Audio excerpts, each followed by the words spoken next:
labaran wasannin ƙwallon kafa daga shafin Sportline Hausa TV. A labaran namu na wannan lokacin za ku ji cewar mai horaswar ƙungiyar ƙwallon kafa ta Barcelona Hansi Flick yana son ƙungiyar ƙwallon kafa ta Barcelona ta sayi mai tsaron bayan ƙungiyar ƙwallon kafa ta Borussia Dortmund Nico Shlockbeck. Sai dai ƙungiyar ƙwallon kafa ta Bayern Munich ta ma tana sha'awar ɗan wasan bayan na tawagar ƙasar Jamus. Amma kungiyar ƙwallon kafa ta Borussia Dortmund ba za ta so ta sayar da ɗan wasan ga abokan hamayyarta na cikin gida ba. Cikin jerin kungiyoyi da ke zawarcinsa a gaba-gaba, kungiyar ƙwallon kafa ta Barcelona ce da kuma kungiyar ƙwallon kafa ta Real Madrid. A cewar kafar yada labarai ta Mundo Deportivo da ke ƙasar Spaniya, ƙungiyar ƙwallon kafa ta Arsenal na duba yiwuwar ɗaukan ɗan wasan gaban ƙungiyar ƙwallon kafa ta Borussia Dortmund Karim Adeyemi. Ƙungiyar inda ta gasar Bundesliga ta kimanta farashin ɗan wasan gaban nata akan adadin kuɗi kimanin euro miliyan 80.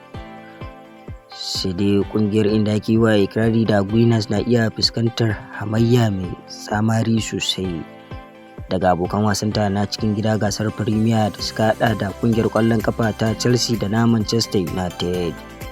Su ma suna nuna sha'awarsu matuka kan dan wasan gaban na tawagar kasar Jamus, a cewar kafar yada labarai ta Miro Football.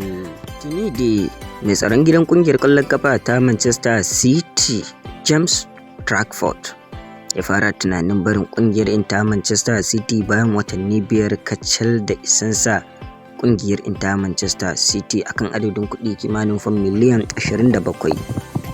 Zuwan takwaransa wato abokin gogayyarsa bangaren tsaron gida kungiyar ta Manchester City Gallagher ya sanya mai tsaron ragar din mai shekaru 23 da aihuwa a gidan duniya ya koma kar kujerar bench.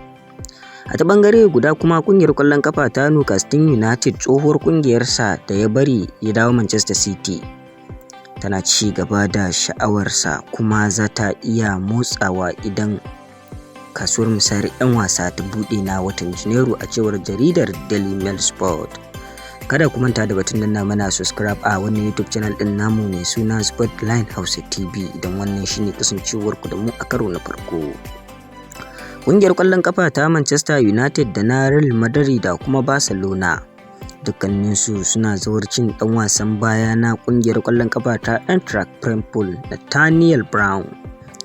Kungiyar kwallon kafa ta Eintracht Frankfurt da ke gasar Bundesliga da ke kasar Jamus na son adadin kuɗi kimanin euro miliyan 60 don rabuwa da tauraron mai tsaron bayan nasu, a cewar kafar yada labarai ta Play Gold da ke kasar. Ƙungiyoyin gasar Premier ciki har da Newcastle United da kuma Manchester United da Everton da kuma ƙungiyar ƙwallon kafa ta Tottenham duk suna zawarcin dan wasan tsakiyar ƙungiyar ƙwallon kafa ta Atletico Madrid Gallagher a cikin kasuwar musayar 'yan wasa ta watan Janairu, a cewar dan jarida Fabrizio Romano. Ƙungiyar ƙwallon kafa ta Barcelona a halin yanzu ba ta da tabbas game da zaɓin sayan ɗan wasa Marcus Rashford na adadin kuɗi kimanin euro miliyan 30.